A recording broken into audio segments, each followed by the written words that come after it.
మంత్రి పదవి ఇస్తే అన్ని గప్చుప్ అయితే గప్చుప్ తింటావు.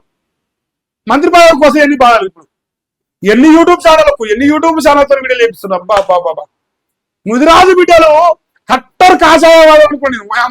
ఇంత పెద్ద కాషాయవాదం నాకు తెలియదు.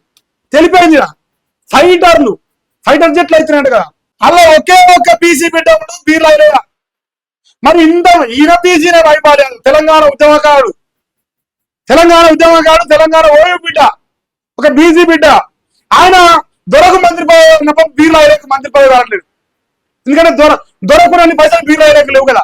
నల్లగొండలు, మునుగోళ్ళు 40% బీసీలు ఉన్నారు, ఆలేరులో 50% బీసీలు ఉన్నారు, హుజూర్ నగర్ లో 70% బీసీలు దొంగలకి దొంగమల్లేసా. మరి ఒకే ఒక బీసీ బిడ్డకు మంత్రి పదవి పెట్టి రాజన్న ఆయన అడిగాడు.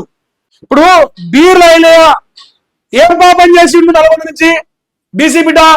ఇన్ని యూట్యూబ్ ఛానల్ బీసీల గురించి మాట్లాడతలేవు. దొరకు మంత్రి పదవి గిన్ని వీడియోలు కూర్చోబెట్టరు, గిన్ని వీడియోలు.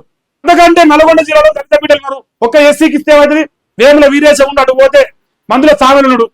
మళ్ళా ఇప్పుడు బాలు నాయక్ ఎస్టీ బిడ్డ ఎప్పటి నుంచో ఉన్నాడు అన్న.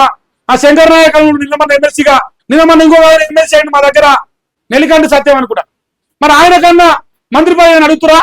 అదే మునుగోడు కదా. మన మునుగోడు డెవలప్ అయితే రాజగోపాల్ రెడ్డితోనే మునుగోడు డెవలప్ అవుతా, నెల్లికంటి సత్యంతో డెవలప్ కాదా?